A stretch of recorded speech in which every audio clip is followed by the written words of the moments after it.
இப்போவும் நம்ம இஸ்ரவேல் தேசத்தினுடைய வரலாறு பக்கங்களை நம்ம கொஞ்சம் உற்று நோக்க போகிறோம்.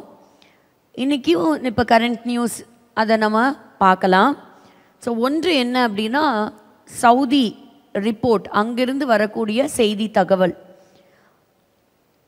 ஏராளமான ராக்கெட்ஸ் வான்வெளி தாக்குதல் இஸ்ரவேல் தேசத்தினுடைய நார்தன் பகுதியில் அட்டாக் ஸ்டார்ட் ஆகிருக்கு.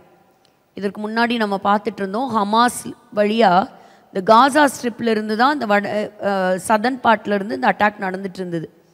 இப்போது இந்த 2-3 வாரங்களாக நம்ம தொடர்ச்சியாக நம்ம பார்க்குறோம், ஹெஸ்பல்லாவோட தாக்குதல் அதிகமாக இருக்குது. அதில் முக்கியமாக நார்தன் இஸ்ரேலில் தாக்குதல் ஜாஸ்தி இருக்குது. அங்கே இருந்த நிறையா இந்தியர்கள், வேலைக்காக அமர்த்தப்பட்ட இந்தியர்கள் கூட நாடு திரும்பி இருக்கிறத பார்க்க முடிஞ்சது. சிலர் இப்படிப்பட்ட இன்டர்வியூலாம் கொடுத்துருந்தாங்க. ரொம்ப அழகான இடம், ஆனால் இப்போது ஒரு பதட்டத்துக்குரிய நிலை அந்த இடத்துல காணப்படுது அப்படிங்கிறத அவங்க சொன்னதை கேட்டோம். சவுதி டெலிவிஷன் நெட்வொர்க் அல் அரேபியா அப்படின்னு சொல்லக்கூடிய அந்த நியூஸ் சேனல்லிருந்து நமக்கு கிடைச்ச ஒரு தகவல் என்னென்னா, முக்கியமாக டைபீரியாஸ் அப்படின்னு சொல்லக்கூடிய அந்த பகுதியில், நீர்வள பகுதிகளில் முதல் முறையாக இந்த அக்டோபர் தாக்குதலுக்கு அப்புறம் this is the very first time attack அப்படின்னே சொல்லலாம். ஸோ நார்தன் பகுதியில் ஏராளமான ராக்கெட்ஸும் மிசைல்ஸும் தொடர்ச்சியாக வந்ததாக சொல்கிறாங்க. ஐடிஎஃப்பும் இந்த தகவலை உறுதி செய்திருக்கிறாங்க, இஸ்ரேலுடைய டிஃபென்ஸ் ஃபோர்ஸ். ஸோ அவங்க சொல்கிறது என்ன அப்படின்னா, hundreds of rockets were fired லெபனான்லேருந்து. இப்படி நிமிஷத்துக்கு நிமிஷம் அந்தளவுக்கு ஏராளமான ராக்கெட்ஸும் மிசைல்ஸும் வான்வெளி தாக்குதல் நடந்தது அப்படிங்கிறத நம்ம கேள்விப்படுறோம். அது குறித்ததான ஒரு சின்ன வீடியோ நம்ம பார்க்கலாம்.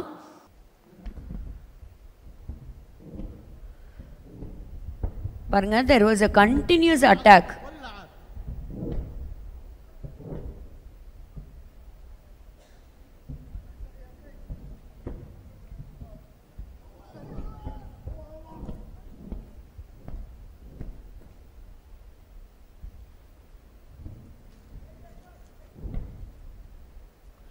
ஏன்னா நம்ம பழைய ஏற்பாட்டின் தீர்க்கதரிசிகள் நமக்கு சொல்கிறதும் என்னென்னா, கடைசி நாட்களில் மேகம் போல் அந்த பட்டணத்தை சூழ்ந்து கொள்ளுவாங்களாம். ஸோ எப்படி அது எதை குறிக்குது அப்படின்னா, இந்த மிசைல்ஸை தான் குறிக்குது, வான்வழி தாக்குதலை தான் குறிக்குது.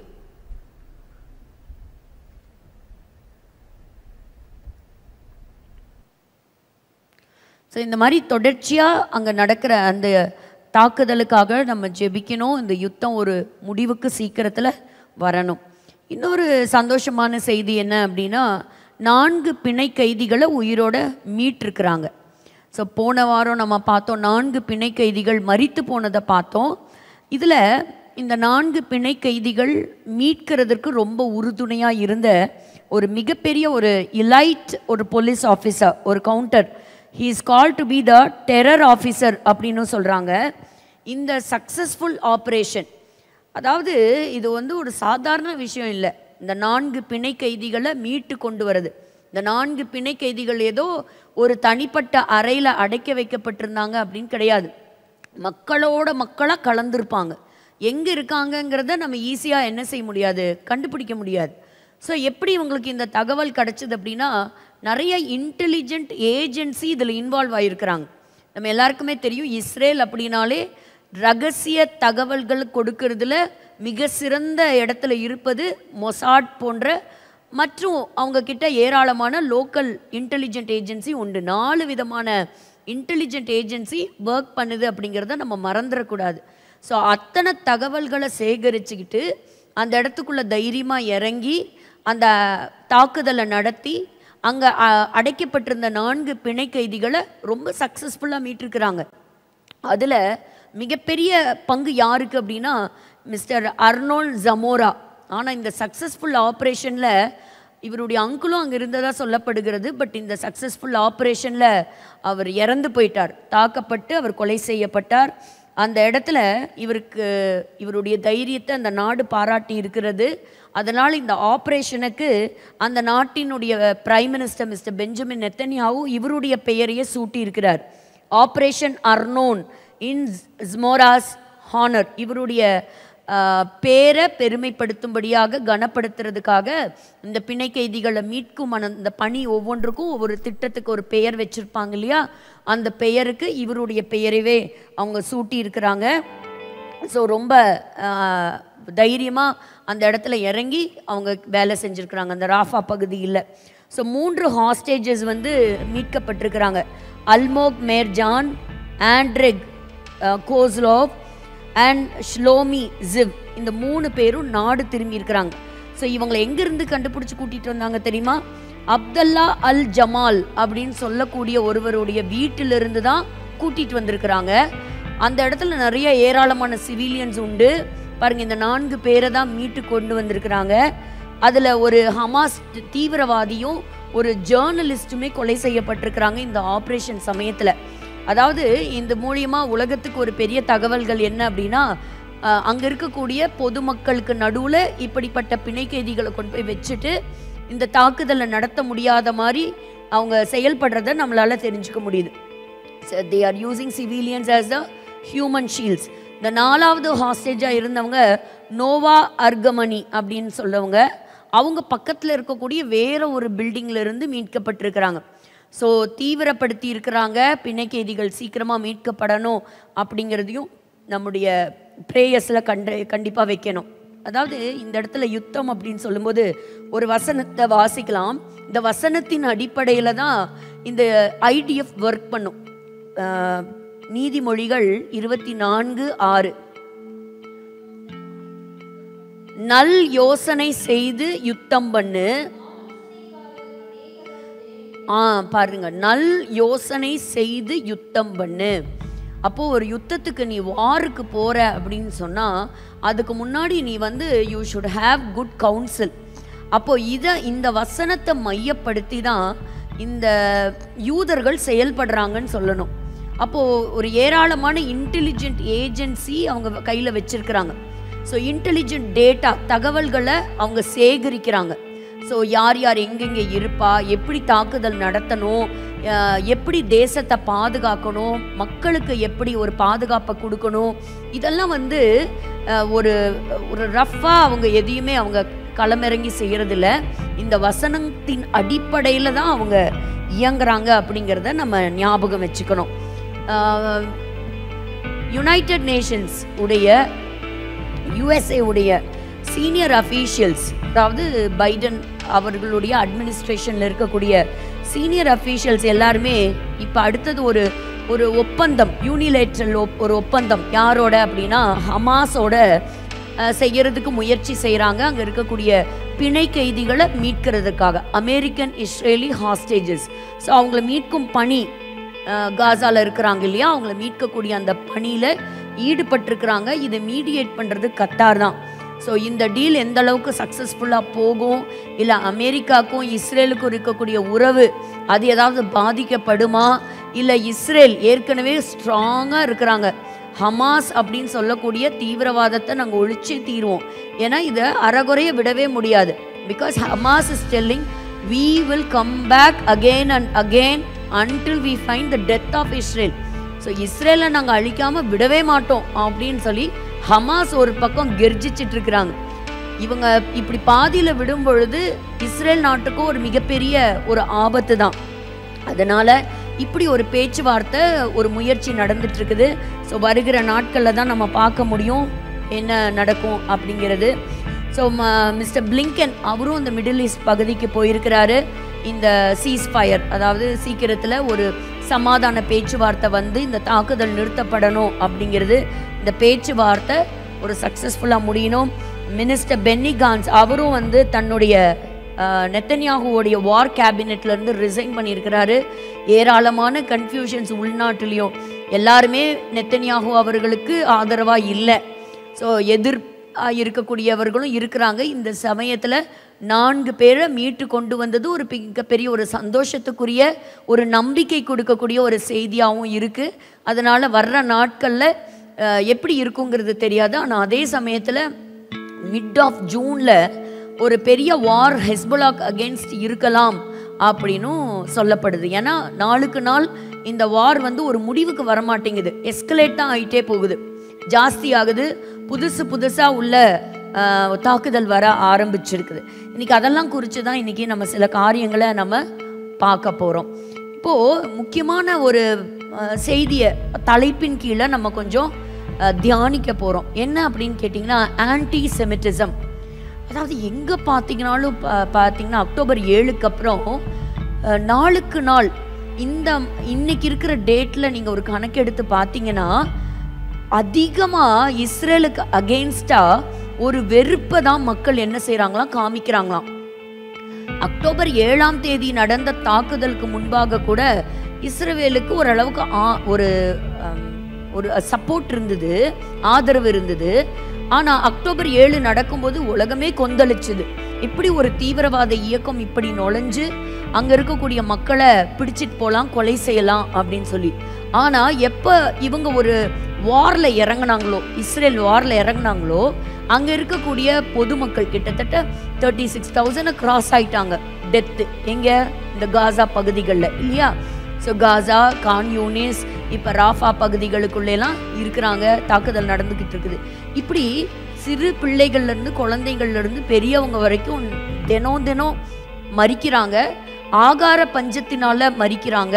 குடிக்க தண்ணி இல்லை, தங்கிறதுக்கு போதுமான வசதி வாய்ப்புகள் இல்லை. நெருக்கத்துலேயும் இடுக்கத்துலேயும் நாளையும் பொழுதையும் கழிச்சுக்கிட்டு உட்காந்துருக்குறாங்க.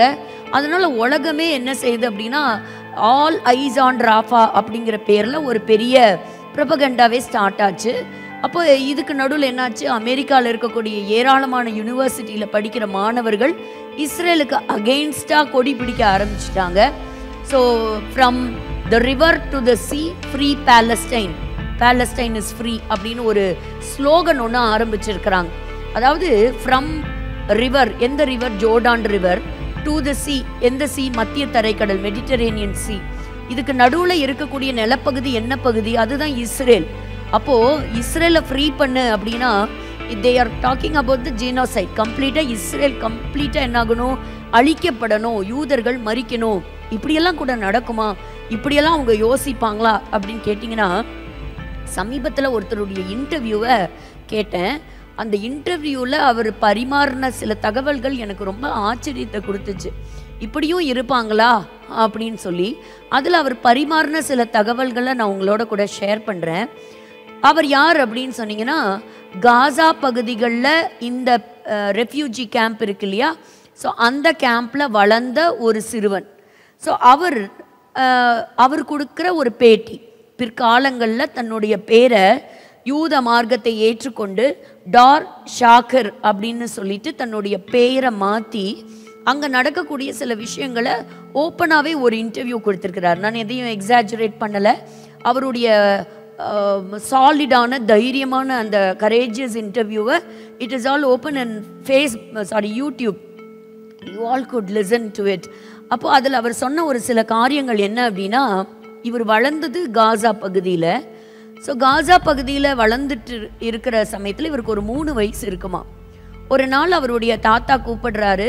தாத்தா கூப்பிட்டு அம்மாவுடைய அப்பா கூப்பிட்டு என் பக்கத்தில் உட்காரு அப்படின்னு சொல்லி உட்கார வச்சு கண்ணீரோடு சொல்கிறாரு, பாரு, இந்த ஜாஃபா பகுதியில் இருக்கக்கூடிய நிலப்பகுதியில் ஒரு பகுதி தாத்தாக்கு தான் சொந்தமானது. அந்த பகுதியை இஸ்ரவேலர்கள் கைப்பற்றி பிடிச்சிட்டாங்க. அந்த மாதிரி பாலஸ்தீனியர்களுக்கு சொந்தமான நிறைய நிலப்பரப்பு இந்த இஸ்ரவேலர்கள், இந்த யூதர்கள் நிலத்தை அபகரிச்சுக்கிட்டாங்க. அதனால நீ என்ன செய்யணும், நீ வளர்ந்து அந்த யூதர்களை கொலை செய்யணும், கொன்னுட்டு அந்த இடத்த நீ திரும்ப என்ன செய்யணும், கைப்பற்றணும் அப்படின்னு சொல்லி கொடுக்குறார். இதை கேட்டுக்கிட்டு கொஞ்ச நேரத்தில் வேலைக்கு போன அப்பா திரும்பி வராரு. அப்போ அப்பா கிட்ட இதை சொல்கிறாரு, அப்பா இந்த மாதிரி தாத்தா சொன்னாங்க, நான் பெருசாகி வளர்ந்ததுக்கப்புறம் நான் யூதர்களை கொலை செஞ்சு அங்கே இருக்கக்கூடிய இடத்த பாலஸ்தீனர்களுக்கு வாங்கி தரணும் அப்படின்னோடனே இதை கேட்ட அப்பாவுக்கு சந்தோஷம் காணலை. சந்தோஷத்தில் துள்ளி குதிக்கிறார். அப்போ சொல்கிறாரு, கடவுளுடைய பெயர் உயர்த்தப்படணும், கட்டாயம் நீ இன்னைக்கு இந்த செய்தி உன் காது இந்த செய்தி இன்னைக்கு கேட்டிருக்குது, அது மாதிரியே நீ செய்யணும். அப்பா எங்கே வேலை செய்கிறாருன்னு கேட்டிங்கன்னா, இஸ்ரேலில் வேலை செய்கிறார். அதாவது கொஞ்சம் வருஷங்களுக்கு முன்பாக ஒரு பாத்வே இருந்தது. காசாலிருந்து மக்கள் இஸ்ரவேல் தேசத்துக்குள்ளே வேலைக்காக வந்து சம்பாரிச்சிட்டு போவாங்க. நிறைய சலுகைகளை இஸ்ரேல் கவர்மெண்ட் அவங்களுக்கு கொடுத்துருந்தது. பாலஸ்தீனில் இருக்கக்கூடிய முஸ்லிம் அவங்களுக்கு நிறைய சலுகைகளை கொடுத்துருந்தாங்க. ஸோ அப்பா வேலை செய்கிறது இஸ்ரேலுக்குள்ள, சம்பளம் வாங்குறது யூதர்கள் கையிலிருந்து, காசு சம்பாதிக்கிறாரு, நல்ல பெரிய வீடு கட்டுறாரு. எல்லாமே எதுலன்னு கேட்குறீங்கன்னா இந்த யூதர்கள் கிட்ட கொடுக்குற சம்பளத்தில் தான் நல்ல வசதி வாய்ப்புகளோடு இருக்கிறாங்க. அந்த வீட்டில் 5 குழந்தைங்க, 3 பசங்க, 2 பெண் பிள்ளைங்க, இவர் நடுவில் இருக்கக்கூடிய இந்த மிடில் இருக்கக்கூடிய ஒரு மகன். அப்போது இப்படி இஸ்ரவேலர்கள் தேசத்தில் யூதர்கள் கிட்ட வேலை செஞ்சுட்டு யூதர்கள் அழியணும் அப்படின்னு நினைக்கிறாங்க. அப்புறம் இன்னொன்று அவர் சொல்லும்போது பார்த்தா, இப்போ நம்ம ஏற்கனவே நிறைய பார்த்துருக்கோம் இல்லையா, அங்கங்கே ரெஃப்யூஜி கேம்ப்ஸ் 1948க்கு அப்புறம் நிறைய அகதிகள் மையம் அமைக்கப்பட்டுச்சு. இதெல்லாம் அமைச்சது யாருன்னு கேட்டிங்கன்னா யுனைடெட் நேஷன்ஸ் தான், அந்த ரெஃப்யூஜி கேம்ப்ஸ். ஸோ அங்கே வந்து ரொம்ப டென்ஸ்லி பாப்புலேட்டடாக இருக்கும். அதிகமான அகதிகள் அந்தந்த கேம்ப், நிறைய கேம்ப் இருக்குது, அந்த கேம்பில் வந்து தங்கியிருப்பாங்க. ஸோ அதில் UNRWA இது ஒரு ஃபேமஸான ஒரு ரெஃப்யூஜி கேம்ப், உர்வா அப்படின்னு சொல்கிறாங்க. ஸோ அந்த ரெஃப்யூஜி கேம்ப் அதுக்குள்ளார இருக்கக்கூடிய அங்கே ஸ்கூல்ஸ் எல்லாம் இருக்குது, யுனைடெட் நேஷன்ஸுடைய ஸ்கூல்ஸ் இருக்குது. இப்போ நம்ம சின்ன குழந்தையில இந்த கணக்கு வகுப்பில் பார்த்தீங்கன்னா என்கிட்ட 5 ஆப்பிள் இருக்குது, 3 ஆப்பிளை நான் சாப்பிட்டுட்டேன், அப்போது மீதி 3 சாப்பிட்டுட்டேன், அப்போ மீதி என் கையில் எவ்வளோ இருக்குது அப்படின்னு கேட்டால் இப்படி இந்த கணக்கு சொல்லி கொடுப்பாங்க, 2 இருக்குன்னு. ஆனால் பாலஸ்தீனத்தில் இந்த காசா பகுதியாக இருக்கட்டும், வெஸ்ட் பேங்க் பகுதியாக இருக்கட்டும், மற்ற இடங்களில் இந்த பள்ளிக்கூடங்களில் சின்ன குழந்தையிலிருந்தே எப்படி சொல்லுவாங்கன்னா 5 யூதர்கள் இருக்கிறாங்க, இப்போ நம்ம 3 யூதர்களை கொன்னுட்டோம், மீதி எத்தனை யூதர்கள் இருக்கிறாங்க அப்படின்னு கேட்பாங்களாம். மீதி 2 யூதர்கள் அப்படின்னு சொல்லும்போது இந்த 2 யூதர்களையும் நம்ம சீக்கிரத்தில் கொன்றுவோம் அப்படின்னு சொல்லி கைத்தட்ட வைப்பாங்களாம். இப்படி சின்ன குழந்தையிலிருந்தே அவங்களுடைய மனசில் கொலை வெறியும் ஒரு பயங்கரமான வெறுப்பையும் ஒரு கசப்பையும் தூண்டி விட்டே தான் வளர்க்குறாங்க. அது மட்டும் இல்லை, அடுத்தது ஒரு பகுதி இன்னொரு ஸ்கூலில் பார்க்கும் பொழுது டீச்சர்ஸ் வந்து ட்ரெயின் பண்ணுவாங்களாம். அதாவது அந்த காசா பகுதியில் எல்லைகளில் சோல்ஜர்ஸ் வந்து நின்றுட்டு இருப்பாங்க. எந்த சோல்ஜர்ஸ்? இஸ்ரேல் நாட்டை சேர்ந்த இஸ்ரேலி சோல்ஜர்ஸ். அந்த சோல்ஜர்ஸை நீங்கள் பார்க்கும்போது நீங்கள் கல்லெடுத்து அவங்களை எரிஞ்சிட்டு வரணும் அப்படின்னு. உள்ளே வந்தோடனே பாடமெல்லாம் சொல்லித்தரதெல்லாம் ஒன்றும் கிடையாது. ஒரு கிளாஸ்க்குள்ளே என்ட்ரு ஆன உடனே ஃபஸ்ட்டு கிளாஸில் ஃபஸ்ட்டாக அவங்களுக்கு சொல்லித்தர விஷயமே என்ன அப்படின்னா, நீ கல்லை எடுத்து யூதனை அடிக்கணும், அந்த இஸ்ரேல் சோல்ஜரை நீ என்ன செய்யணும், அடிக்கணும் அப்படின்னு சொல்லுவாங்களாம். இந்த மாதிரி சின்ன சின்ன கலவரங்கள், சின்ன யுத்தங்கள் அந்த மாதிரிலாம் வரும்பொழுது முன்கூட்டியே சொல்லிடுவாங்களாம் இஸ்ரேல் டிஃபென்ஸ் ஃபோர்ஸ்லேருந்து, இந்த பகுதியை நீங்கள் காலி பண்ணணும், யூ ஹாவ் டு இவாக்குவேட் அப்படின்னா யாருமே காலி பண்ண மாட்டாங்களாம். ஏன்னு கேட்டால், ஒன்று ஹமாஸுடைய கண்ட்ரோலுக்கு கீழே தான் சிவிலியன்ஸ் இருப்பாங்க. ஸோ அவங்களால அதை மீறி வர முடியாது. ஹமாஸை எதிர்த்து வந்தால் என்ன ஆகும்? ஹமாஸை எதிர்த்தா கொலை தான், உடனே கொன்றுவாங்களாம். அப்போது இவர் கண்ணால் பார்த்த ஒரு சம்பவம் ஒரு நாள் என்ன ஆகுது, அம்மாவுக்கு உதவி செய்கிறதுக்காக ஒரு மார்க்கெட்டுக்கு போகிறாரு. மார்க்கெட்டுக்கு போகும்போது பார்த்தா நிறைய பேர்த்துடைய தலை உருண்டு வருது பால் மாதிரி. அதை காலில் எட்டி உதச்சி எல்லாரும் விளையாடுறாங்க. அல்லாஹ் அக்பர் அப்படின்னு சொல்லிட்டு ஆயிரக்கணக்கான மக்கள் அங்கே நின்று கூக்குரலிட்டு அப்படி ஓயாமல் புகழ் பாடுறாங்க. மேலே பார்த்தா ஒரு கம்பத்தில் நிறைய பேர் மறிப்பதற்கு தொங்கப்பட்டிருக்கிறாங்க. அதில் என்ன செய்வாங்களாம், முதல்ல காலை வெட்டுவாங்க, அப்புறம் கைகளை வெட்டுவாங்க, அப்புறம் அதை வெட்டுறதுக்கு முன்னாடி அந்த பாடியை தரன்னு அந்த தெருக்களில் இழுத்துட்டு வந்துட்டு கடைசியாக தலையை வெட்டுவாங்களாம். ஸோ அந்த தலை உருண்டு ஓடுமா. என்னம்மா நீ கற்பனையில் பேசுகிறேன்னு நினைக்க வேண்டாம். இந்த மாதிரி சம்பவங்கள் இதுக்கு கொஞ்சம் வருஷங்களுக்கு முன்பாக வீடியோவில் கூட நம்ம பார்த்துருக்குறோம். இந்த மாதிரி சில சம்பவங்கள் நடந்திருக்கு. அப்போது இது எதனால இப்படி இந்த அளவுக்கு ஒரு வெறித்தனமாக தலையை வெட்டி இந்த அளவுக்கு அகோரமாக நடக்கிறாங்க அப்படின்னு பார்த்தா, மரித்து போனவங்க எல்லாம் முஸ்லிம்ஸ் தான், பாலஸ்தீனியன் முஸ்லிம்ஸ். ஸோ இவங்க ஏன் கொலை செய்யப்பட்டாங்க அப்படின்னா, சந்தேகத்தின் பேரில் இஸ்ரேலோடு இணைந்து இவங்க செயல்படுறாங்களோ அப்படிங்கிற ஒரு சின்ன சந்தேகம் அவங்களுக்கு ஏற்பட்டதுனால சந்தேகப்பட்ட அத்தனை பேர்த்தையும் ஒரு பப்ளிக் பிளேஸில் கொண்டு வந்து இப்படி கொலை செய்கிறாங்க. ஸோ அந்த அளவுக்கு ஹமாஸுடைய ஆதிக்கம் அந்த பட்டணத்துக்குள்ளே அந்த ஏரியாவுக்குள்ளே இருக்குங்கிறது அங்கே வாழ்ந்த ஒருவர், இன்றைக்கி அவருக்கு நல்ல ஒரு வயது, அங்கே வாழ்ந்து கண்ணார பார்த்து சொல்கிறாரு, அங்கேருந்து யாரும் தப்பிக்க முடியாது. அங்கே உள்ளே இருக்கக்கூடிய சிவிலியன்ஸும் அப்படி தான். அதை அதிகமாக ப்ரபகண்டா பண்ணுறதுக்கு, ப்ரமோட் பண்ணுறதுக்கு சின்ன சின்ன குழந்தைங்கள கையில் ஆயுதங்களாக எடுத்துக்குவாங்க. அந்த குழந்தைங்கள அந்த இரத்த காயங்கள் இருப்பது போல் காண்பிப்பாங்க. ஸோ உலகத்துடைய அட்டென்ஷனை தங்க பக்கம் வாங்குவாங்க. ஸோ இப்படி ஒரு பக்கத்தில் இந்த மக்கள் மீது ஒரு மிகப்பெரிய ஒரு வெறுப்பை உண்டாக்குவாங்க அப்படின்னு சொன்னது மட்டும் இல்லை, இந்த கல்ஃப் வார் நடக்கும்போது இவங்க ஒரு பாட்டே பாடுவாங்களாம். ஸோ அந்த பாட்டு என்ன அப்படின்னா, சதாம் அவர்களே இந்த தெல் அவீவை நீங்கள் பாம் வச்சு அழிச்சிருங்க, death to Israel, death to America, இதுதான் அவங்களுடைய ஸ்லோகன். அன்னைக்கு இல்லை இன்னைக்கு அவர் சொல்கிறாரு, நாங்கள் முதல் ஜெனரேஷன் அன்னைக்கு கற்களை எடுத்துகிட்டு போய் கல் எடுத்து வீசணும், ரெண்டாவதாக வந்த தலைமுறை கத்தி எடுத்துகிட்டு போய் குத்துனா, மூணாவது தலைமுறை உடம்புல எக்ஸ்ப்ளோசிவ்ஸை கட்டிக்கிட்டு சூசைட் பாம்பர்ஸாக வந்து அவன் ஒரு விதமான தாக்குதலை நடத்தினான், நாலாவது ஜெனரேஷன் இன்னைக்கு மிசைல்ஸ் அனுப்புகிறான், இன்னைக்கு அடுத்த தலைமுறை இன்னைக்கு தேசத்தை கைப்பற்றணும்னு பல விதத்தில் கூட்டணி சேர்ந்து இன்னைக்கு பல விதத்தில் இன்னைக்கு தாக்குதல் நடத்துகிறாங்க. ஸோ நாளுக்கு நாள் என்ன ஆயிருக்கு அப்படின்னா, ஒரு பக்கம் இஸ்ரவேல் மேலே ஒரு பயங்கரமான ஒரு ப்ரெஷர், ஒரு பயங்கர சுற்றி இருக்கிறது ஃபுல்லாக எனிமி கண்ட்ரீஸ் எல்லாம் வந்து எதிராக இருக்கிறவங்க தான், சத்ருக்கள் தான், இஸ்ரவேலர்களுக்கு சத்ருக்கள் தான். பாருங்கள், இத்தனை மில்லியன்ஸ் ஆஃப் முஸ்லிம்ஸை பிறந்ததுலேருந்து இப்படி ஊட்டி வளர்த்தா யூதர்கள் மறிக்கணும், அந்த நாடு நம்மளுடைய நாடு, அந்த நாட்டை கைப்பற்றணும், இந்த அளவுக்கு ஒரு வெறுப்பு ஒரு கசப்பை விதைக்கிறத பார்க்கும்பொழுது ரொம்பவே ஆச்சரியமாக இருக்குது. ஸோ அப்போ அவர் சொன்னார், ஆனால் அதே சமயத்தில் இந்த இஸ்ரவேலர்களோ அங்கே இருக்கிற சோல்ஜர்ஸோ ஒரு அநியாயமாக எந்த அட்டாக்கும் நடத்துறது கிடையாது. ஆனால் இந்த ராஃபா பகுதிக்குள்ள ஏராளமான அண்டர் கிரவுண்ட் டனல்ஸ் இருக்குது, சேனல்ஸ் இருக்குது, அங்கே ஏராளமான எக்ஸ்ப்ளோசிவ் மெட்டீரியல்ஸ் வச்சுருக்கிறாங்க, பிணை கைதிகள் அங்கே தான் இருக்கிறாங்க. ஸோ இது எல்லாம் தரைமட்டமாக அழிக்கணும்னா இந்த தாக்குதலை நடத்தி தான் ஆகணும். Because it is a war, it is not a genocide. இது வந்து ஒருத்தரை பழி வாங்கிறதுக்காக நடத்தப்படுகிறது கிடையாது, தீவிரவாதத்தை அழிப்பதற்காக எடுக்கப்படுகிற ஒரு முயற்சி.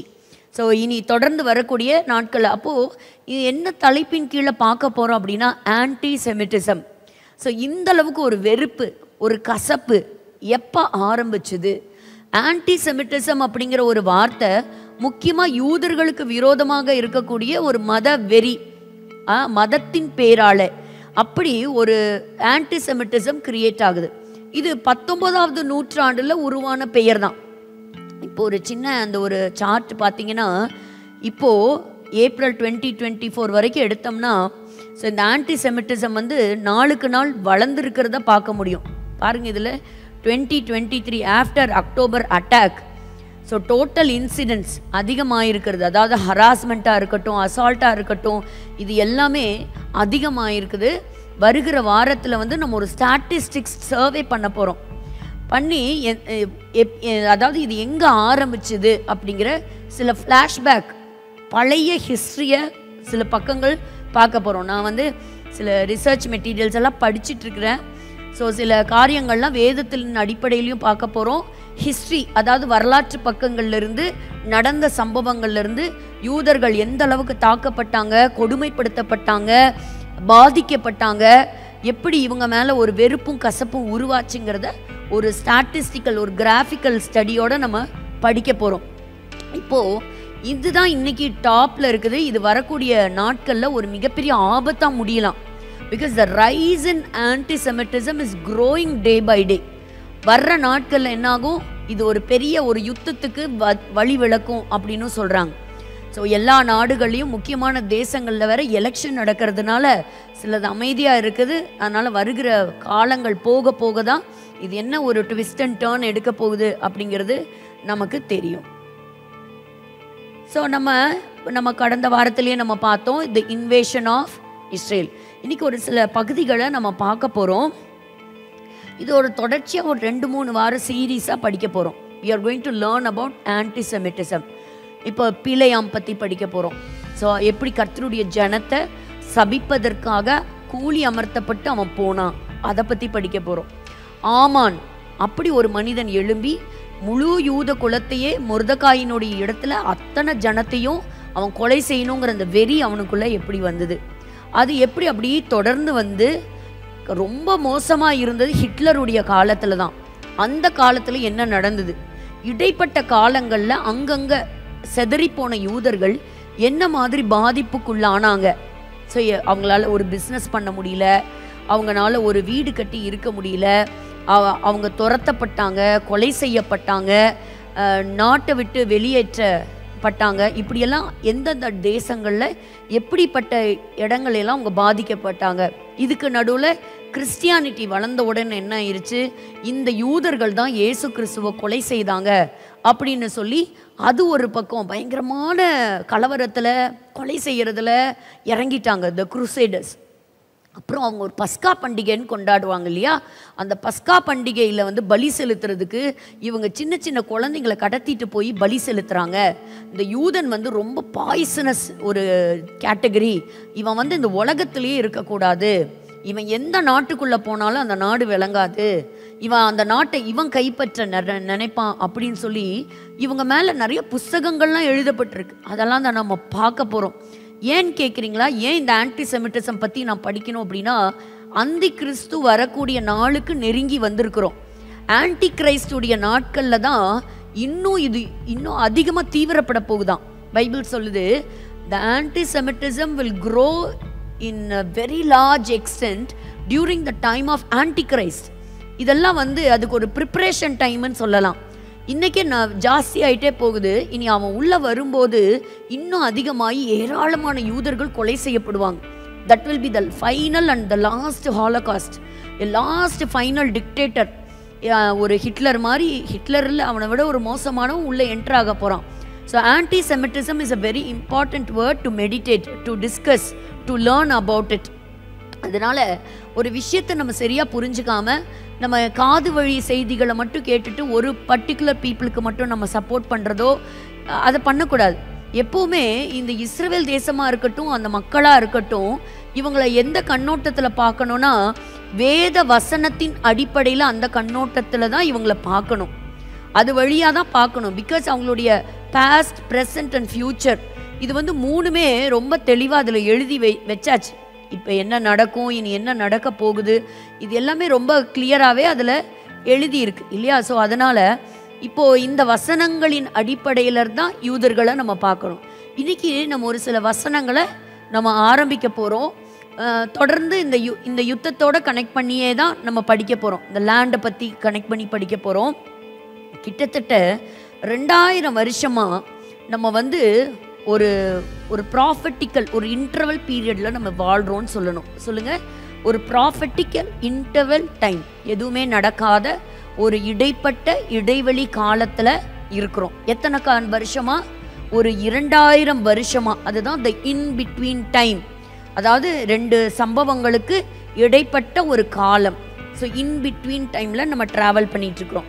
ஸோ இது எங்கே நம்ம படிக்கலாம் அப்படின்னா, தானியேலுடைய தீர்க்க தரிசன புஸ்தகத்திலிருந்து ஆரம்பிக்கிறோம். ஸோ தானியேலுடைய தீர்க்க தரிசன புஸ்தகத்தில் தானியேல் ஒரு முக்கியமான வார குறிப்பு, ஒரு டைம் டேபிளை எழுதுறார். நம்ம இதை ஏற்கனவே நம்ம படிச்சிருக்கிறோம், இருந்தாலும் ஒரு தடவை வாசிக்கலாம்.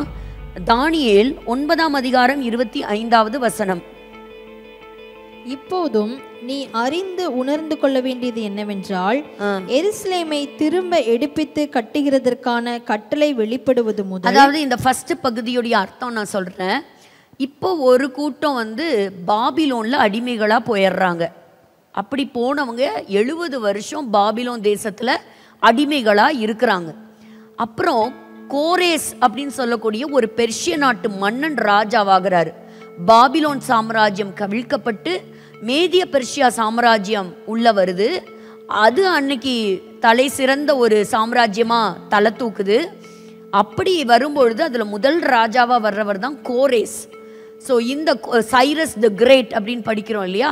ஸோ அவருடைய தலைமையின் காலத்தில் தான் இந்த பாபிலோனியர்கள் அடிமைகளாக பிடிச்சிட்டு வந்தவங்களெல்லாம் திரும்ப நாட்டுக்கு அனுப்புகிறாங்க, அவங்கவுங்க நாட்டுக்கு அனுப்புகிறாங்க. அப்படி அனுப்பும்போது அவங்கவுங்க போய் அவங்கவுங்களுடைய தெய்வங்களை நீங்க தொழுது கொள்ளலாம். அப்படிங்கும்போது இந்த யூதர்களுக்கு சிலை வழிபாடு கிடையாது. இந்த யூதர்கள் திரும்ப போய் இந்த சாலமோன் தேவாலயத்தை முழுசா தீ வச்சு டோட்டலாக டிஸ்ட்ராய் பண்ணாங்க இல்லையா பாபிலோனியர்கள், நேபுகாத்நேச்சருடைய தலைமையில். அந்த தேவாலயத்தை கட்டுவதற்காக அவங்க போகிறாங்க. ஸோ இந்த கட்டளை, அதை கட்டுகிறதற்கான கட்டளை வெளிப்படுவது முதல் பிரபுவாகிய மேசியா வரும் மட்டும். ஸோ 2வது டெம்பிள் ரீபில்ட் ஆகிறதுல இருந்து ஆண்டவராகிய இயேசு கிறிஸ்து, the prince of Israel, Lord Jesus Christ, the Messiah. அப்போ மேசியா எபிரேய வார்த்தை, த அனாயிண்டட் ஒன், அபிஷேகம் பண்ணப்பட்டவர், அதுதான் அர்த்தம். அப்போ பாருங்க, மேசியாங்கிற வார்த்தையை ரொம்ப தெளிவா இந்த யூதர்களுடைய தீர்க்கதரிசி ஆகிய தானியேலே கிளியராய் எழுதி வச்சிருக்கிறாரு. he mentions by name called Messiah. it is a Hebrew word. அப்படி அவரு சொல்றாரு, மேசியா வரும் மட்டும் 7 வாரமும் 62 வாரமும் செல்லும். 62 வாரமும் செல்லும். 24வது வசனத்தினுடைய கடைசி பகுதி பார்த்தீங்கன்னா 70 வாரங்கள் அப்படின்னு சொல்லப்பட்டிருக்கும். So the total time period is equal to 70 weeks. இங்க ஒரு சின்ன கால்குலேஷன் நீங்க ஞாபகம் வச்சுக்கணும். 1 week is equal to 7 years. சொல்லுங்க, 1 week is equal to 7 years. ஒரு வாரம் is equal to 7 வருஷங்கள். ஸோ அப்போ 70, ஸோ 70 into 7, 490 years. அதுதான் இங்க ஒரு கிளாக் இங்க கொடுக்குறாரு, ஒரு டைம் பீரியடை பத்தி பேசுறாரு. இப்போ இதுல 2 நம்பர் வந்துருச்சு. என்ன அப்படின்னா, இந்த 25வது வசனத்துக்கு வரலாம். அதுல பிரபுவாகிய மேசியா வரும் மட்டும் 7 வாரமும் 62 வாரமும். ஸோ 62 + 7. ஸோ அப்போ நம்ம 69 வீக்ஸ் முடிஞ்சிருச்சு. ஸோ எப்போ மேசியா வந்தாரு, இயேசு கிறிஸ்துவ மேசியான்னு அவங்க அறிஞ்சு கொள்ளாம அவர் சிலுவையில் அறையப்பட்டு அவருடைய உயிர்த்தெழுதல், அதோட என்னாச்சு அப்படின்னா இந்த கிளாக் வந்து நின்றுச்சு. 70வது நூற்றாண்டுல இஸ்ரவேலர்கள் நாட்டை விட்டு வெளியேற்றப்பட்டாங்க. தீத்துராயன் அவர் வந்ததுக்கு அப்புறம் என்ன பண்ணாரு, கம்ப்ளீட்டா எல்லா மக்களையும் அடிச்சு துரத்திட்டார். அந்த பீரியட்ல தான் பார் கொச்பா அப்படின்னு சொல்லக்கூடிய ஒருவர் எழும்புறாரு. அவர் தான் மேசியாவா இருக்கணும் அப்படின்னு யூதர்கள் நம்புறாங்க. ரோம சாம்ராஜ்யத்துக்கு எதிர்த்து ஒரு போர் தொடுக்கிறாரு. அந்த போர்ல அவர் ஜெயிச்சு 3 வருஷம் எருசலேமை கைப்பற்றார். ஆனா ரோம சாம்ராஜ்யம் விடல. மேற்கண்டு பெரிய படைய ரோம்ல இருந்து வரவழைச்சு இந்த பார் கொச்சுபாக்கும் அவனுடைய மக்களுக்கும் அவங்களுக்கு எதிராக போய் அவங்கள டோட்டலாக என்ன பண்ணிட்டாங்கன்னா, தே கம்ப்ளீட்லி க்ரஷ்டு தெம். அதுக்கப்புறம் எழும்பவே முடியாமல் பண்ணி, இந்த அளவுக்கு நீ எழும்புறியான்னு சொல்லி எல்லாத்தையும் வெளியே அனுப்பி அந்த ஊருக்கு பேரே மாற்றி அனுப்பிச்சுட்டாச்சு. அப்படி தான் பாலஸ்தீனம்ங்கிறது வந்தது. அது ஹேட்ரினுடைய காலத்தில் பார்க்குறோம். அதோட இந்த தானியேலுடைய கிளாக் வந்து இட் இஸ் நாட் ஒர்க்கிங் அப்படின்னு சொல்லலாம். When Jesus Christ was rejected, the prophetic clock of Daniel is completely stopped. 2000 வருஷம் இந்த கிளாக் வேலையே செய்யல அப்படின்னு சொல்லலாம். எப்போ வேலை செய்யுது? எப்போ யூதர்கள் திரும்ப நாடு திரும்புகிறாங்களோ. அப்போ எத்தனை வருஷம் கழித்து நாடு திரும்பினாங்க? Almost 2000 years. 70வது நூற்றாண்டில் வெளியே வந்தாங்க. 1948 தான் உள்ளே போனாங்க. அத்தனை வருஷம் அவங்களுக்கு கிடையாது. So we are coming to the end time. So இந்த ப்ராஃபட்டிக்கல் இன்டர்வல் டைம், இந்த இடைப்பட்ட காலங்களில் புறஜாதியார் மற்றும் யூதர்கள் அநேகர் இயேசு கிறிஸ்துவை ஏற்றுக்கொண்டு ரட்சிக்கப்பட்டு அவரே மெய்யான வழி என்பதை அறிந்து கொண்டு இருக்கிறாங்க. ஸோ அவங்க தான் ரட்சிக்கப்பட்ட கிறிஸ்தவர்கள். இவங்க யாரு? இவங்க தான் பாடி ஆஃப் கிரைஸ்ட், கிறிஸ்துவினுடைய சரீரம் அல்லது இயேசு கிறிஸ்துவனுடைய மனவாட்டி. இப்போ நீங்கள் நான் எல்லாம் யாரு? அவருடைய இந்த சபையை தன்னுடைய இரத்தத்தினாலே அவர் சம்பாதித்திருக்கிறார். நாம் அவருடைய ஆலயமாய் இருக்கிறோம். we are all the body of Christ. அப்போ சபைக்கு அவர் தலையாய் இருக்கிறார். அப்போ இதை நம்ம எப்படி இதுக்குள்ள வந்தோம்? த்ரூ ஃபெய்த், விசுவாசத்தினால. இந்த எழுதுகிற வார்த்தைகளை நம்ம கேட்டோம், நம்ம இருதயத்தில் விசுவாசிச்சு வாயினாலே அறிக்கை செய்து எனக்காக இயேசு கிறிஸ்து பிறந்தார், அவர் அடிக்கப்பட்டார், காயப்பட்டார், அவர் உயிர் தெழுந்து இன்றைக்கு பரலோகத்தில் இருக்கிறார் என்கின்ற இந்த விசுவாச அறிக்கை செய்து இன்னைக்கு நம்ம அவருடைய இரத்தத்தினாலே கழுவப்பட்டு ஞான ஸ்நானம் எடுத்து ரட்சிக்கப்பட்டிருக்கிறோம். இது ஒரு கூட்டம். இது எங்கிருந்து நடந்துட்டு இருக்குது? இயேசு கிறிஸ்து விட்டு போன பணியை அந்த 12 சீஷர்களும் மற்றும் ரட்சிக்கப்பட்ட மற்ற அப்போஸ்தலர்களும் உலகம் முழுவதும் இந்த சுவிசேஷத்தை கொண்டு போனாங்க. கொண்டு போய் எல்லா நாட்டுக்கும் பிரசங்கிச்சாங்க. எல்லா இடங்களுக்கும் சுவிசேஷம் அறிவிக்கப்பட்டு எல்லாரும் இப்போ என்ன ஆயிட்டு இருக்கு? சபைக்குள்ள அப்படி ஆட் ஆயிட்டே இருக்கிறோம். இது எதை குறிக்குது? இப்போ யூதர்கள் நாட்டு திரும்பிட்டாங்க. இது ஒரு சிக்னல், இது ஒரு சைன். அதாவது என்ன அப்படின்னா, நான் சொன்னேன் இல்லையா, ஒரு இடைப்பட்ட காலம், தி interval time. The interval time is coming to an end. அது ஒரு முடிவுக்கு வருதுங்கிறத மறந்துடக்கூடாது. கிறிஸ்தவர்கள் தினம் தினம் நம்ம நினைவு கூற வேண்டிய ஒரு விஷயம் என்னன்னா, we should always remember Jesus Christ is coming again அப்படிங்கிறத மறந்துடவே கூடாது. அந்த சமயத்தில் இயேசு கிறிஸ்து உள்ள வரும்பொழுது, இந்த கிளாக் வேலை செய்யும் பொழுது, அந்த இடைப்பட்ட காலத்துக்கு பிறகு வேலை செய்ய ஆரம்பிக்கும் போது, இந்த கடைசி வாரம் 69 வாரங்கள் முடிஞ்சிச்சு. தானியேலுக்கு இந்த இடைப்பட்ட காலம் அவருக்கு வெளிப்படலை. It was not revealed to Daniel. Because Daniel never spoke about the church. சபையை குறித்து அவர் பேசவே இல்லை. யூதர்களுக்கு சம்பந்தப்பட்டது தான் தானியேல் மூலமாக வெளிப்பட்டது. அப்போ அவர்களுக்கு மேசியா வருவாருங்கிறது சொல்லப்பட்டது, மேசியா சங்கரிக்கப்படுவாருங்கிறதும் அழகா தானியேல் சொன்னார். வாசிங்க 26வது வசனம். அந்த 62 வாரங்களுக்கு பின்பு மேசியா சங்கரிக்கப்படுவார், ஆனாலும் தமக்காக அல்ல, நகரத்தையும் பரிசுத்த ஸ்தலத்தையும் வரப்போகிற பிரபுவின் ஜனங்கள் அழித்து போடுவார்கள். அதன் முடிவு ஜலப்பிரவாகம் போல இருக்கும். முடிவு பரியந்தம் யுத்தமும் நாசமும் உண்டாக நியமிக்கப்பட்டது. முடிவு பரியந்தம் யுத்தம், முடிவு பரியந்தமும் யுத்தம். ஸோ ஃபர்ஸ்ட் ஒரு 7 வீக்ஸ் எதுக்கு? டெம்பிளுடைய ரீபில்டிங்காக 7 வாரம் போயிருச்சு. இந்த 62 வாரம் எதை குறிக்குது? இந்த மேசியாவினுடைய வருகை. அந்த 62 வாரம் முடியும் பொழுது மேசியா சங்கரிக்கப்படுகிறார். So 7 + 62 69 weeks. அதற்கப்புறம் என்ன சொல்லாச்சு? ஆனாலும் தமக்காக அல்ல, நகரத்தையும் பரிசுத்த ஸ்தலத்தையும் வரப்போகிற பிரபுவின் ஜனங்கள் அழித்து போடுவார்கள். அதன் முடிவு ஜலப்பிரவாகம் போல இருக்கும். முடிவு பரியந்தம் யுத்தமும் நாசமும் உண்டாக நியமிக்கப்பட்டது. அப்படிதான் ஆயிடுச்சு. 27வது வசனம். அவர் ஒரு வாரம் அளவும் அநேகருக்கு உடன்படிக்கையை உறுதிப்படுத்தி அந்த வாரம் பாதி சென்றபோது, இதுதான் கடைசி வாரம். அதாவது 1 week is equal to 7 years. அப்போ அதில் பாதி அப்படின்னா 3.5 வருஷம், 3.5 இயர்ஸ். அந்த வாரம் பாதி சென்ற போது, ஸோ ஒரு வாரம்னா எவ்வளோ வருஷம் சொன்ன? 7 வருஷம். 7 வருஷத்தில் பாதி எவ்வளோ? 3.5 வருஷம்.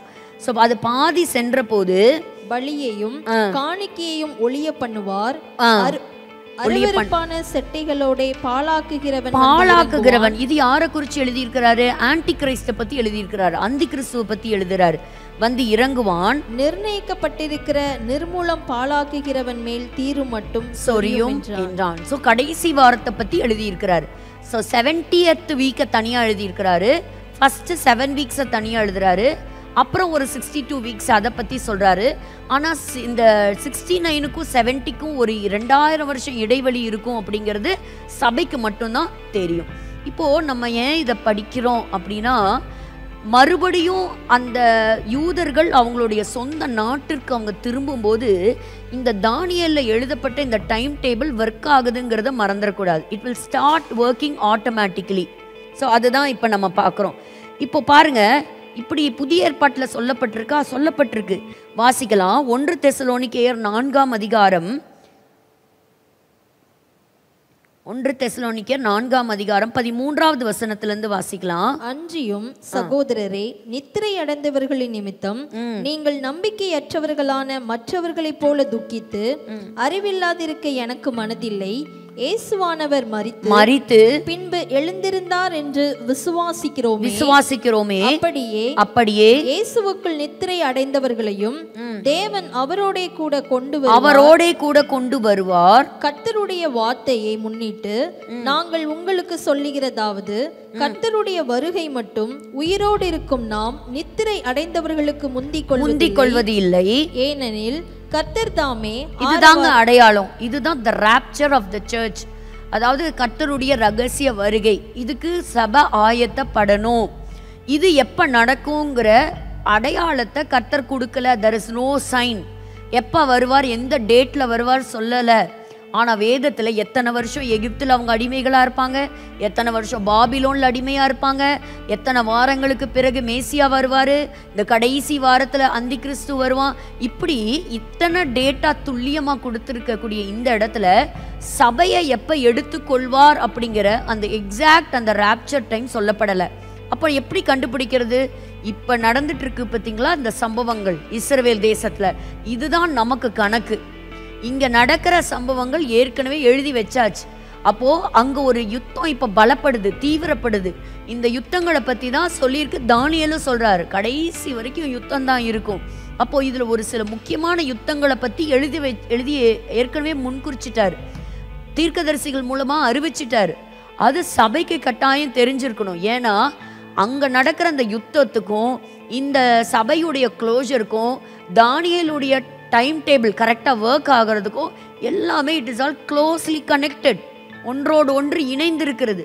அப்போ நம்ம கடைசி காலத்தில் அதனால தான் இங்கே பவுல் சொல்கிறாரு, சகோதரரே நீங்கள் நம்பிக்கையற்றவர்களான மற்றவர்களைப் போல துக்கித்திருக்க எனக்கு மனதில்லை. You should have the knowledge of God. You should have a thorough understanding of the word of God. அப்போ அவர் சொல்கிறாரு, இங்கே தான் அடையாளம் சொல்கிறாரு, கர்த்தர் தாமே ஆரவாரத்தோடும் பிரதான தூதனுடைய சத்தத்தோடு தேவ எக்காலத்தோடும் வானத்திலிருந்து இறங்கி வருவார். அப்பொழுது கிறிஸ்துவுக்குள் மரித்தவர்கள் முதலாவது எழுந்திருப்பார்கள். அப்போ ஏற்கனவே மரித்தவங்க தான் இப்ப என்ன செய்ய போறாங்க, உயிரோட கூட எழும்ப போறாங்க. இப்ப உயிரோடு இருக்கிற நாம என்னாவும், பின்பு உயிரோடு இருக்கும் நாமும் கர்த்தருக்கு எதிர்கொண்டு போக மேகங்கள் மேல் அவர்களோட கூட மேகத்தில் எடுத்துக்கொள்ளப்பட்டு ஸோ இயேசு கிறிஸ்து பூமிக்கு வரப்போறது இல்லை. ஸோ அவரை நம்ம எங்க சந்திக்க போறோம், ஆகாயத்துல சந்திக்க போறோம்.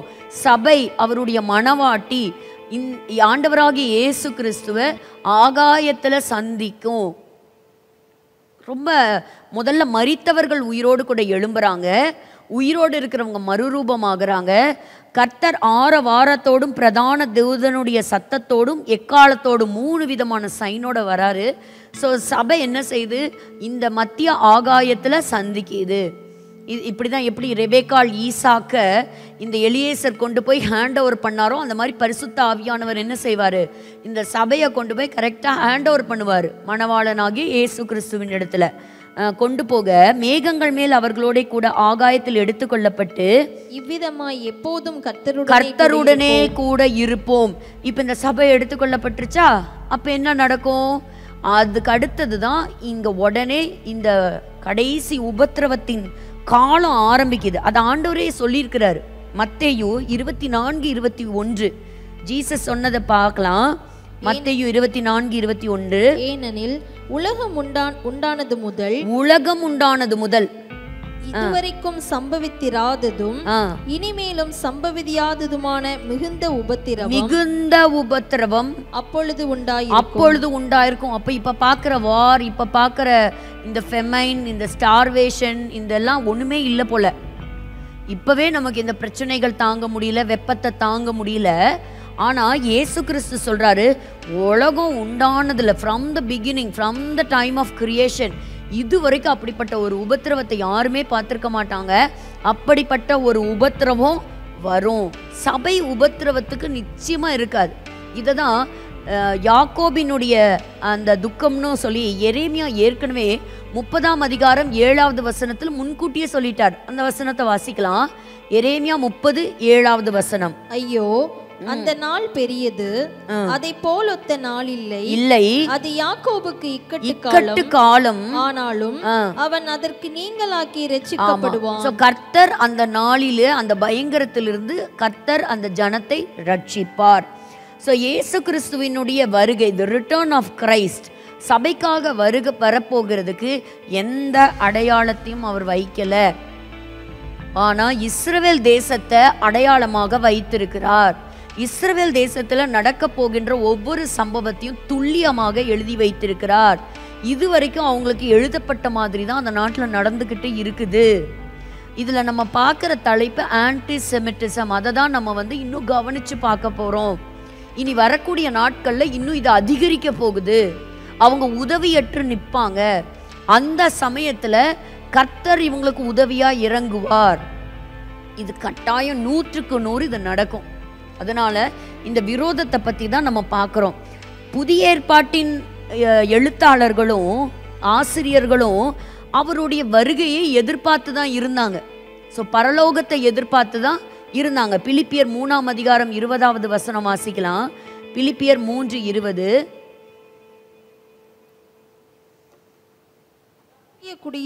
நம்முடைய குடியிருப்போ பரலோகத்தில் இருக்கிறது. இருந்து கர்த்தராய் இருக்கிற இயேசு கிறிஸ்து என்னும் இரட்சகர் வர எதிர்பார்த்து கொண்டிருக்கிறோம். அப்ப பாருங்க, இயேசு கிறிஸ்துவினுடைய ரிட்டர்ன் இந்த பூமிக்கு எதுக்கு வரப்போறாரு? ஒன்று நியாயாதிபதியா அவர் ஏன் வரணும்? இந்த பூமியை நியாயம் தீர்க்க அவர் வரணும். He will come as the king, he will come as the judge.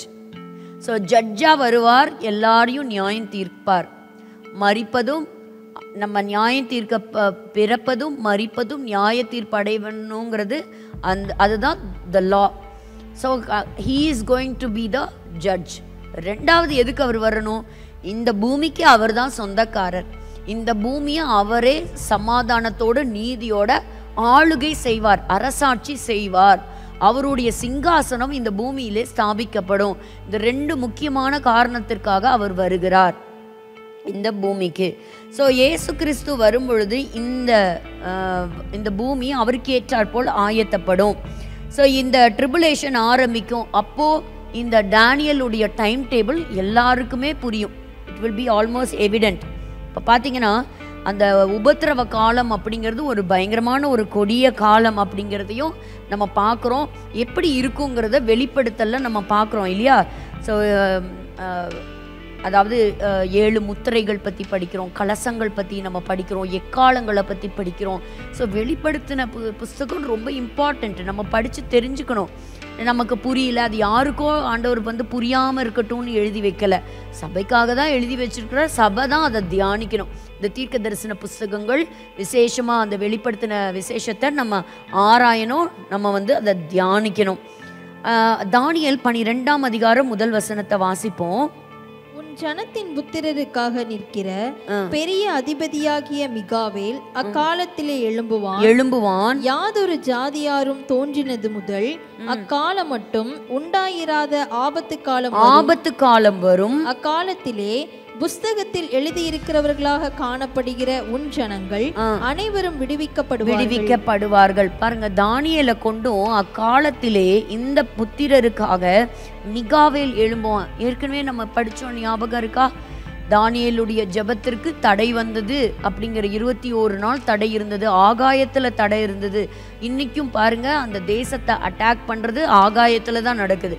ஏராளமான ராக்கெட்ஸும் மிசைல்ஸும் ட்ரோன்ஸும் ஆகாயத்தில் தான் அனுப்புகிறாங்க. இந்த சண்டை எங்கே நடந்துக்கிட்டு இருக்கு? இந்த கிரவுண்டு தாக்குதல் கூட அவ்வளோ கிடையாது. தாக்குதல் எங்கே தான் நடக்குது? வானத்தில் தான் இந்த தாக்குதல் நடந்துக்கிட்டு இருக்கு. இதையும் நம்ம எசேக்கியேல் 38 படிக்கும்போது நம்ம பார்க்க முடியும். அப்போது கடைசியாக ஒரு டிக்டேட்டர் வருவாங்கிறத தானியேலும் சொல்லியிருக்கிறார். அவன் எப்படி இருப்பான்? ஒரு சமாதான பேச்சுவார்த்தை உண்டு பண்ணுவான். கடைசியில் அவன் போட்ட அந்த சமாதான உடன்படிக்கை அவனே உடைச்சிருவான். அடுத்தது யூதர்கள் அவனுக்கு ஒரு பரம எதிரியாக மாறுவாங்க. அன்னைக்கு இந்த ஆன்டிசெமிட்டிசம், யூதர்கள் மேலே இருக்கக்கூடிய வெறுப்பு, அவங்கள கம்ப்ளீட்டாக டிஸ்ட்ராய் பண்ணணுங்கிற எண்ணம் அதிக அளவில் இருக்குமா. அதுதான் ஆன்டிசெமிட்டிசம். இதுவரைக்கும் பார்க்காத அளவுக்கு யூதர்களை வெறுத்து அவங்கள கொலை செய்கிறதுக்கு அப்படிப்பட்ட திட்டங்கள் உருவாக்கப்படும். அந்த டைமில் இஸ்ரேல் ஒரு பெரிய உபத்திரவ காலத்துக்குள்ளே கடந்து போவாங்க. They will enter the final Holocaust. Antichrist will enter as the final dictator and the most powerful end time ruler. இதோட நம்ம நிறுத்தலாம். தொடர்ந்து இந்த யுத்தத்தை குறிச்சும் ஆன்டிசெமிட்டிசம் குறிச்சும் நம்ம வர்ற நாட்களில் நம்ம படிக்கலாம். இஸ்ரவேல் தேசத்தினுடைய வரலாறு பக்கங்கள் தொடரும். இன்னைக்கு நம்ம பார்த்தது ஒரு சின்ன இன்ட்ரோ தான். இன்னைக்கு ஆன்டிசெமிட்டிசம் எப்படி உருவாகுது அப்படிங்கிறது, யார் இந்த பெயரை உருவாக்குனாங்க, எப்படி இந்த அளவுக்கு ஒரு ஹேட்ரட் பரவ ஆரம்பிச்சுது, இது எங்கே போய் முடியுங்கிறது வர நாட்களில் நம்ம இதை கற்றுக்கொள்ளலாம். இஸ்ரவேல் தேசத்தினுடைய வரலாறு பக்கங்கள் தொடரும்.